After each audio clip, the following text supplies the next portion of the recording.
బిస్మిల్లాహిర్రహమానిర్రహీం. మిత్రులారా, అస్సలాము అలైకుం. మీతో ఒక మాట. ఈ రోజున అలవాట్లు అన్న టాపిక్ గురించి మనం తెలుసుకుందాము.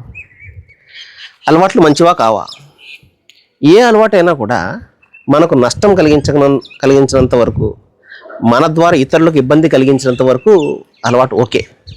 కానీ అదే అలవాటు స్వయంగా మనకు నష్టం కలిగిస్తుంది, మన అలవాట్ల వలన ఇతరులు ఇబ్బంది పడుతున్నారు అంటే ఆ అలవాటు మంచిది కాదు. మహాశిలరా, మనం గతంలో ఒక ఎపిసోడ్ చెప్పుకున్నాము. ఈ జీవితం ఏదైతే ఉందో ఇది దైవ ప్రసాదితము, చాలా లక్ష్యభరితమైనటువంటి జీవితము. ఇక్కడ మనకు దైవం ప్రసాదించినటువంటి అణువు కూడా ఒక అమానతుగా, ఒక అప్పగింతగా మనకు అప్పగించబడింది. దీన్ని చాలా జాగ్రత్తగా మనం కాపాడుకోవడం అనేది మన బాధ్యత. ఎందుకంటే ఇక్కడ మనం అనేకమైనటువంటి బాధ్యతలు నిర్వర్తించవలసి ఉన్నది. మన ఈ ప్రపంచాన్ని ఒక సుందరమైనటువంటి ప్రపంచంగా, మనం ఎక్కడైతే జీవిస్తున్నామో ఆ సమాజాన్ని ఒక నైతికబద్ధమైనటువంటి సమాజంగా మార్చుకోవడంలో మన వంతు పాత్రను మనం పోషించాలి. ఏదో మనం మన కోసమే జీవించాము, మనం బాగుంటే చాలు అన్నది ఎప్పుడు కూడా మనము ఆ భావన ఎప్పుడు కూడా కలిగి ఉండకూడదు. మహాప్రవక్త ముహమ్మద్ సల్లల్లాహు అలైహి వసల్లం ఏం చెప్పారు అంటే, ఖైరున్నాసి ఇందల్లాహి యన్ఫఉల్ లిన్నాస్ అన్నారు.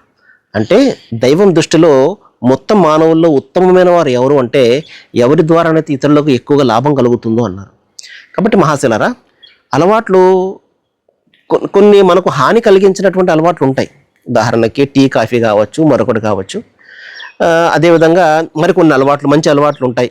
ఆహారానికి సంబంధించిన కొన్ని అలవాట్లు ఉంటాయి, లేకపోతే ఆధ్యాత్మికకు సంబంధించి కొన్ని అలవాట్లు ఉంటాయి. ఏ అలవాటైనా కూడా మనకు ప్రయోజనం కలిగిస్తున్నంత వరకు, దాని వలన ఇతరులకు ఇబ్బంది కలిగించినంత వరకు కూడా అది మంచిదే మహాశిలరా. కానీ ఏదైనా ఆ అలవాటు వలన ఇతరులు ఇబ్బంది పడుతున్నారు అంటే దాని వలన కలిగే ఆ నష్టం ఏదైతే ఉందో అతనికి మాత్రం పరిమితం కాదు, ఇతరులు కూడా అది నష్టం కలిగిస్తుంది. ఇతరుల యొక్క జీవితాలను ప్రభావితం చేసే, నష్టపరిచే హక్కు అయితే మనకు లేదు. ఇది మనం గమనించాలి. ఎందుకంటే ఈ ప్రపంచం అందరిది కూడా, మనది ఒక్కరిదే కాదు. ఈ ప్రపంచంలో మానవులందరూ జీవితం గడుపుతున్నారు, ఇంకా సృష్టిరాశులు, జీవరాశులు అనేకం జీవితం గడుపుతున్నాయి. వాటిని అన్నింటినీ బాధ పెట్టేసే అలవాట్లు ఏదైతే ఉన్నాయో వాటికి మనం దూరంగా ఉండాలి. ఇంకా ఏంటంటే మనం అలవాటు అవ్వాల్సింది ఎవరికి అంటే సృష్టి ప్రభువుకు, ఆయన ధర్మానికి. ఆయన ధర్మాన్ని మనం ఎప్పుడైతే కాపాడుతామో అది మనం కాపాడుతుంది.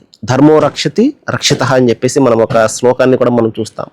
ధర్మాన్ని మనం కాపాడడం అంటే ధర్మాన్ని మనం స్థాపించాలి, ధర్మబద్ధంగా మన జీవితం ఉండాలి. కాబట్టి మహాశిలరా, అలవాట్లు మంచిగా ఉన్నంత వరకు మంచివే. కానీ మనకు నష్టం కలిగించి, మన ద్వారా ఇతరులకు నష్టం కలిగించే అలవాట్ల నుండి మనం దూరంగా ఉండాలి. సర్వేజన సుఖినో భవంతు. Thank you.